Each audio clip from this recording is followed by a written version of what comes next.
Olá pessoal, professor Gidalt aqui.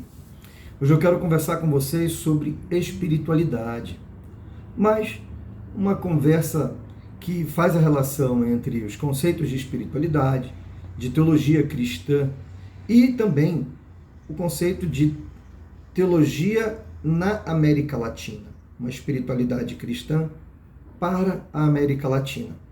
Para isso, eu trago um artigo, uma reflexão que eu estou ressuscitando hoje aqui de novo, que eu escrevi em 2002 por uma espiritualidade wesleyana para a América Latina, na revista Caminhando, que é a revista da Faculdade de Teologia lá da Universidade Metodista de São Paulo.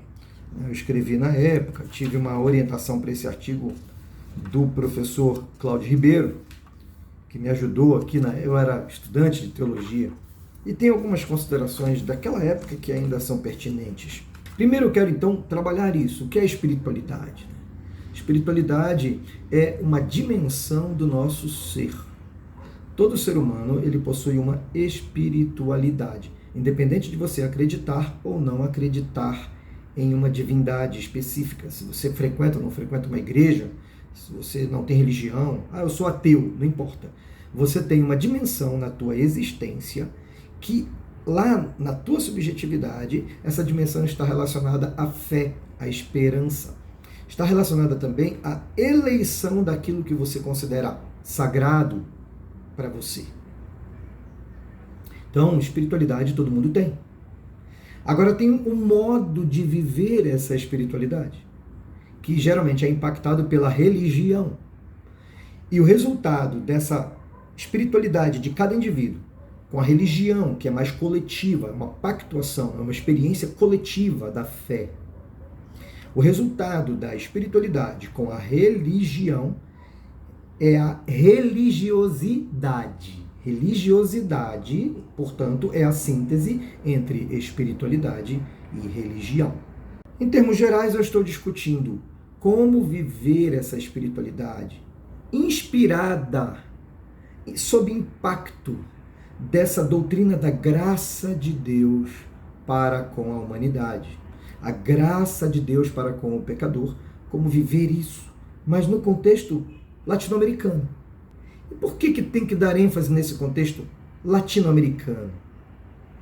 Porque a fé que nós recebemos dos missionários, seja a fé que desde a época do período colonial, com as missões jesuítas, com as missões de diversas congregações católicas que vinham desenvolver seus trabalhos aqui, depois todo o trabalho diocesano, a estruturação da Igreja Católica no Brasil, assim como os missionários protestantes também, toda essa teologia ela estava carregada de uma tradição cultural europeia e norte-americana. Essa tradição cultural europeia e norte-americana tem ênfases específicas da espiritualidade. Principalmente quando nós falamos assim do século XVIII e XIX para cá, com o impacto do mundo industrial, urbano, esse mundo mais capitalista, você tem toda uma dinâmica da cultura. Lembrando também que essa teologia do colonizador é um jeito de ver Deus, é um jeito de ver a própria experiência comunitária, é um jeito de olhar para os problemas sociais, para os problemas econômicos. É diferente da teologia que é repensada de forma crítica do próprio país, dos colonizados, ou daqueles que já são fruto dessa fusão étnica, cultural, como o Darcy Ribeiro muito bem falava do nosso povo, o povo brasileiro. O fato é, o jeito de viver a fé, essa espiritualidade cristã, da graça, que traz a teologia da graça, ela precisa dialogar com a realidade sociocultural latino-americana, dos povos daqui, da nossa gente, e não simplesmente ser um mero reflexo da teologia do colonizador. Seja o colonizador do período das missões católicas, seja o colonizador cultural protestante, que também Tinha uma ênfase muito grande o protestantismo nisso. Qual é o nosso modo de ver a graça? Um modo de ver que respeita a tradição teológica cristã da graça de Deus e que aplica essa graça, esse conceito de graça de Deus às tramas, aos impasses, às demandas missiológicas da própria igreja, do próprio povo na América Latina, no Brasil. Isso, gente, passa por um resgate de um lado e de outro, né? Mais uma vez, uma abordagem mais dialética. Eu preciso ter em mente a tradição cristã da graça de Deus, da trindade ali, a graça que se revela. Aí lembra até do Leonardo Boff, né? Da graça que se revela na trindade como comunidade. E também da própria teologia de Lutero, de Santo Agostinho, teologia da igreja, da ortodoxia cristã. Mas como eu penso isso e aplico isso? É muito importante termos essa busca. E algo que ficou muito forte aqui conosco é a pneumatologia.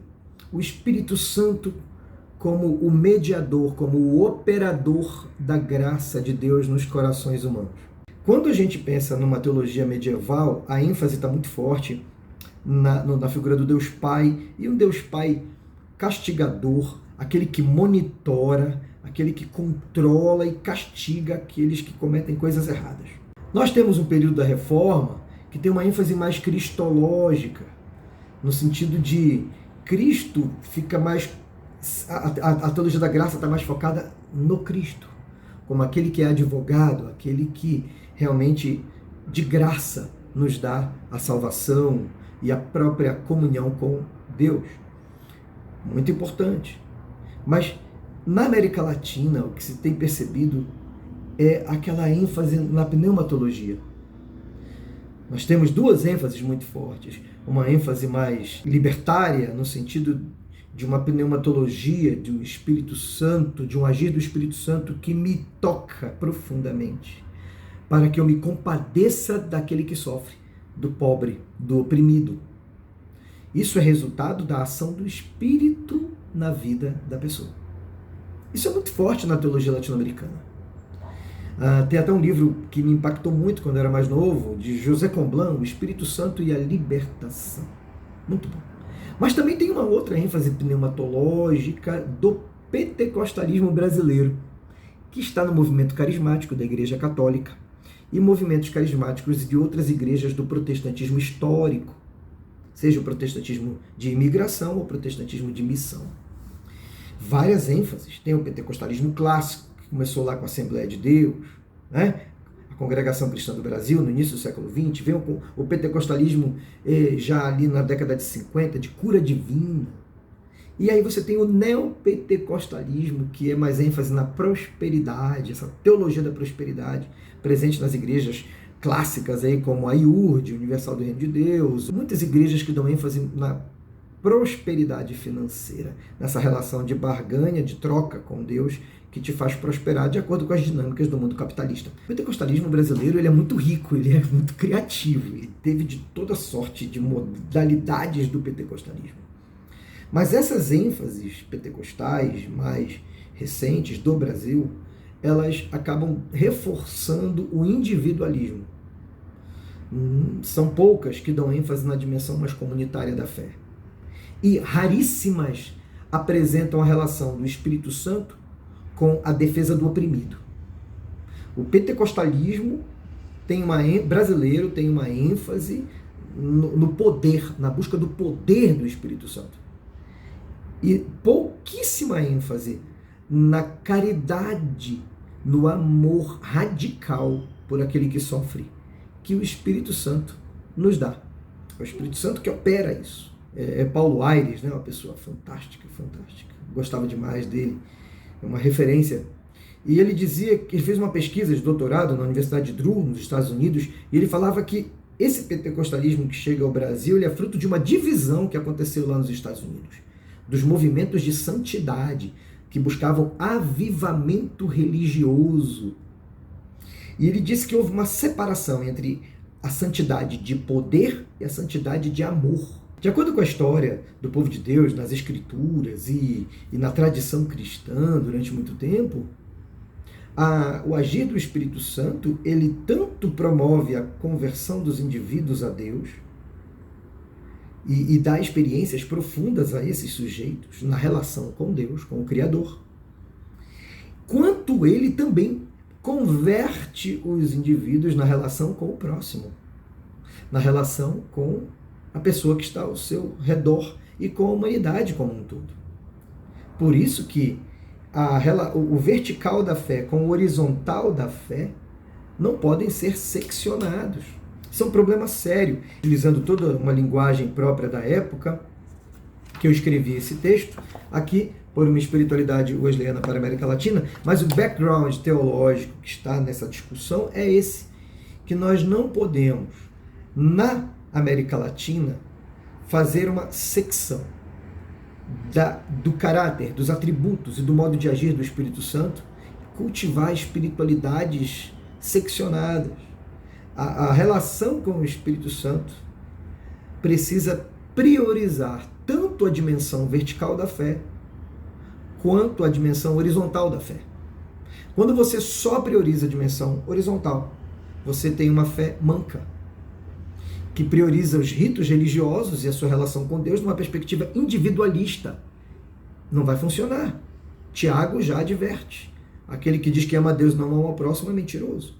Por outro lado, se eu tenho uma busca dos carismas do Espírito Santo voltada somente para a dimensão da caridade, a parte mais das obras de caridade e do compromisso com o pobre, e esqueço de cultivar a piedade, esqueço de cultivar essa dimensão mais pessoal da santidade, eu também cometo equívocos. Eu me comprometo com todas as causas sociais, mas relativizo a minha própria relação com o Criador, as relações dos indivíduos. E esse equilíbrio é muito difícil de encontrar, mas é a defesa que eu faço. Não é somente difícil nas comunidades de fé, é difícil dentro da gente, sabe? Eu falo a partir de mim.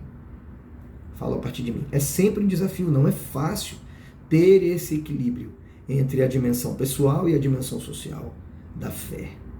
E essas dimensões precisam refletir a espiritualidade cristã na América Latina. Tá bom? É um desafio para em qualquer lugar, em todo lugar do mundo? Sim, acredito. Mas hoje estamos falando das nossas teologias, do nosso contexto latino-americano. Um abraço para você, espero ter não dado respostas, mas fomentado ainda mais dúvidas para vocês sobre esse assunto, curiosidades e talvez disrupção, desconstruções importantes para que você continue aprofundando a sua fé e o seu raciocínio teológico. Um abraço.